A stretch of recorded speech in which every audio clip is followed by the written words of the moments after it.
السلام عليكم ورحمة الله وبركاته. وما دغخ quartzku maxay tahay macdanta ku jirta maxaase looga faa'iideystaa quartzku waa kiimiko ku dhawaad saafi ah oo leh astaamo jireed oo joogto ah. Quartzku waxa uu ka kooban yahay 12% oogada dhulka iyo qiyaasta 20% qolofka dhulka. Quartzka waxa ku jirta macdan silicate ah oo ay ku jirto silicon iyo oxygen iyo macdano kale. sidoo kale quartzka waxa looga faa'iideystaa oo laga sameeyaa dhalooyinka weerarka dhalooyinka ah iyo almuuniyada. sidoo kale waxa laga sameeyaa kiimiko.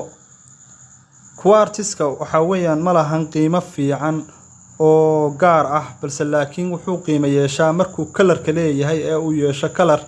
sidoo kale quartzku hadii uu yeesho geesas fara badan oo ka badan 10 gees ilaa 12 gees waxa